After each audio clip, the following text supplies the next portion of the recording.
서울 변두리의 오래된 빌라 2층. 68 영자 씨의 집은 늘 고요했습니다. 남편 상훈 씨와 단둘이 사는 이 집의 정막을 깨는 건 가끔 끓어오르는 주전자 소리나 저녁 뉴스를 전하는 앵커의 목소리뿐이었습니다. 두 부부의 노후는 넉넉하지 않았습니다. 상훈 씨가 평생 인쇄소 기계를 돌려번 돈으로 마련한 이 낡은 빌라 한 채, 그리고 두 사람이 아프지 않고 아껴 쓰면 딱 입에 풀칠할 정도 나오는 국민연금과 약간의 저축. 그것이 부부가 평생을 바쳐 일궈낸 성적표이자 남은 생을 지탱할 유일한 동아줄이었습니다. 비록 화려하진 않아도 자식들에게 손 벌리지 않고 둘이서 오순도순 살 수 있다는 사실에 감사하며 살고 있었습니다. 그 평화가 깨진 건 지난주 아들 민우가 찾아온 날이었습니다. 엄마 정말 면목 없는데 이번 한 번만 도와주세요. 반년 만에 집에 온 아들의 얼굴은 반쪽이 되어 있었습니다. 다니던 회사를 그만두고 친구와 호기롭게 시작한 프랜차이즈 카페 사업.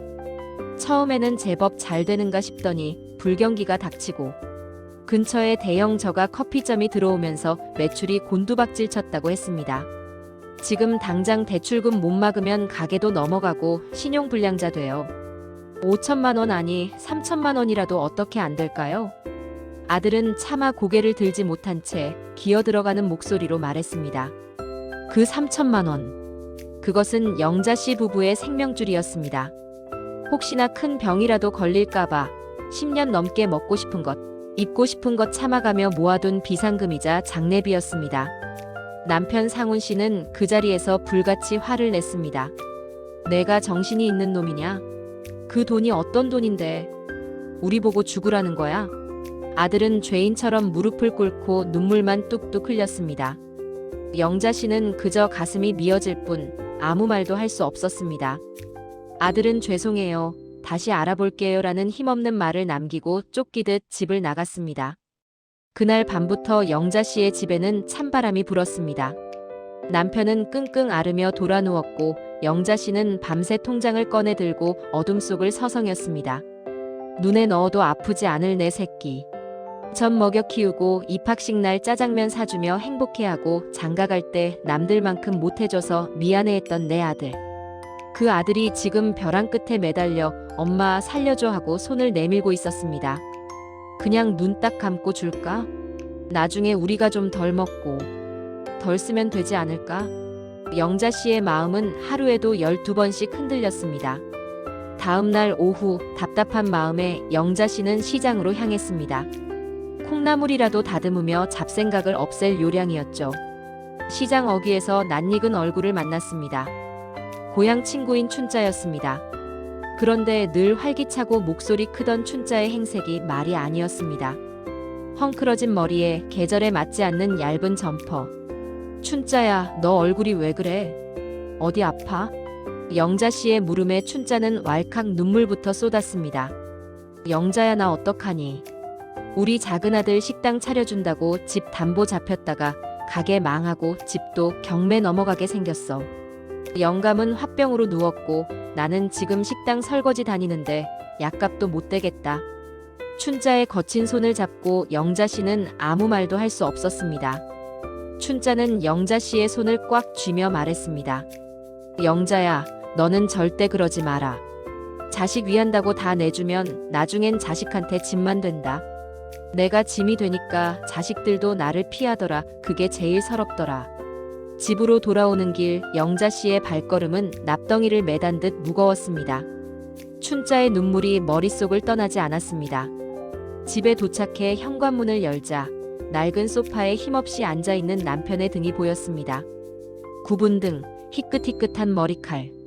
만약 그 돈을 아들에게 줘버리고 나면 저 늙고 지친 남편은 남은 생을 불안 속에 떨어야 할 것입니다. 병원비 한 푼이 아쉬워 자식 눈치를 보며 살아야 할 것입니다. 영자 씨는 비로소 깨달았습니다.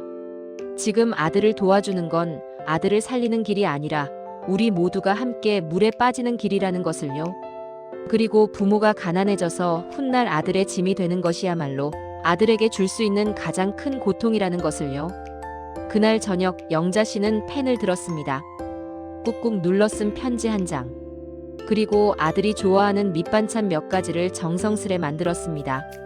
다음 날 영자 씨는 아들을 집 근처 공원으로 불러냈습니다. 아들은 며칠 새 더 퀭해진 눈으로 혹시나 하는 기대감을 감추지 못한 채 달려왔습니다. 엄마. 영자 씨는 아들의 손을 잡았습니다.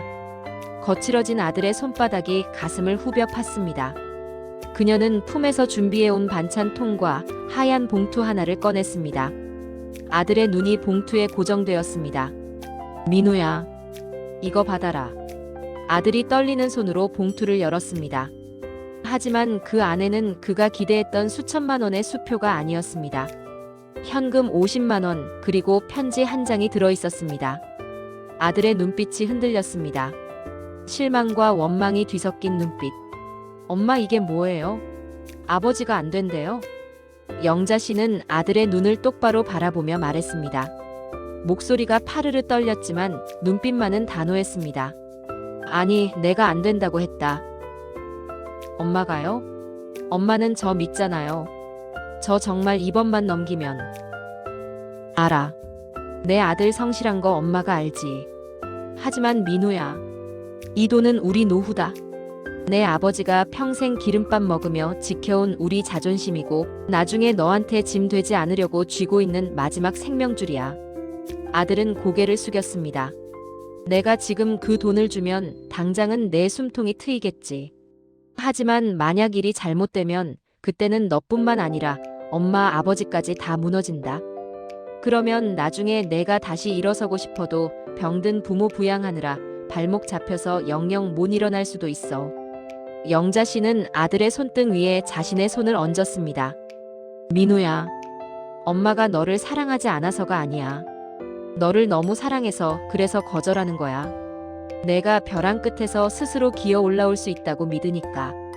그리고 엄마 아빠가 건강하게 내 짐이 되지 않고 버텨주는 게 지금 우리가 너한테 줄 수 있는 가장 큰 도움이라고 생각했다. 아들은 한참 동안 말이 없었습니다.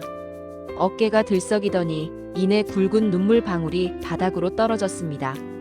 죄송해요. 제가 못나서 엄마 마음 아프게 해서 죄송해요. 아니야. 살다 보면 넘어질 수도 있어. 이 반찬이랑 50만 원은 밥 굶지 말라고 주는 거야. 힘내라, 내 아들. 아들은 돌아갔습니다. 터덜터덜 걸어가는 아들의 뒷모습을 보며 영자 씨는 입을 틀어막고 소리 죽여 울었습니다. 당장이라도 달려가서 알았다, 돈 줄게. 울지 마라 하고 안아주고 싶은 마음을 억누르고 또 억눌렀습니다. 그것은 살을 도려내는 듯한 아픔이었습니다. 그로부터 1년이 지났습니다. 계절은 다시 겨울이 되었고 영자 씨의 집에는 여전히 낡은 괴종시계 소리가 들립니다. 전화벨이 울렸습니다. 엄마, 저예요. 민우였습니다. 목소리가 제법 씩씩했습니다. 그래, 밥은 먹었고. 네. 요즘은 배달 일도 하고 낮에는 조그만 회사 격리도 봐주면서 지내요. 빚도 조금씩 갚고 있고요. 그래, 고생이 많구나. 엄마, 저 이번 주말에 찾아가도 돼요? 아버지가 좋아하시는 과메기 좀 사서 갈게요. 아들은 가게를 결국 정리했다고 했습니다. 많은 것을 잃었고 여전히 빚을 갚아나가는 중이었습니다. 하지만 목소리에는 다시 살아보려는 힘이 실려 있었습니다. 그리고 엄마, 그때 정말 감사했어요. 뭐가? 그때 엄마가 돈 주셨으면 저 아마 그거 믿고 정신 못 차렸을 거예요. 그리고 만약 그 돈까지 날렸으면 저 진짜 엄마 아빠 볼 면목 없어서 나쁜 생각했을지도 몰라요. 부모님이 든든하게 버텨주신다는 게 저한테는 돌아갈 곳이 있다는 뜻이니까 그게 참 힘이 되더라고요. 전화를 끄는 영자 씨는 창밖을 바라보았습니다. 앙상한 나뭇가지 사이로 따스한 겨울 햇살이 비치고 있었습니다. 사랑은 때로 무조건적인 베풀미 아니라 냉정한 거절일 때가 있습니다. 자식이 스스로 설 수 있도록 지켜봐주는 인내, 그리고 부모인 내가 무너지지 않고 단단히 서 있는 것. 그것이 영자 씨가 배운 진정한 사랑법이었습니다. 오늘 저녁 밥상머리에서 영자 씨는 남편에게 말할 겁니다. 여보, 주말에 민우 온대요. 당신 좋아하는 과메기 사서. 그러면 무뚝뚝한 남편도 슬며시 웃으며 소주 한 병을 미리 사다 놓겠지요. 비록 통장 잔고는 그대로지만 영자 씨 부부의 마음은 그 어느 부자보다 넉넉하고 따뜻했습니다. 그들은 서로를 그리고 자식을 가장 지혜로운 방법으로 지켜냈으니까요. 오늘 이야기가 당신의 마음에 작은 울림을 주었다면 구독과 좋아요로 저희의 다음 이야기를 응원해주세요. 알림 설정으로 또 다른 위로의 시간에 함께 해주시길 바랍니다.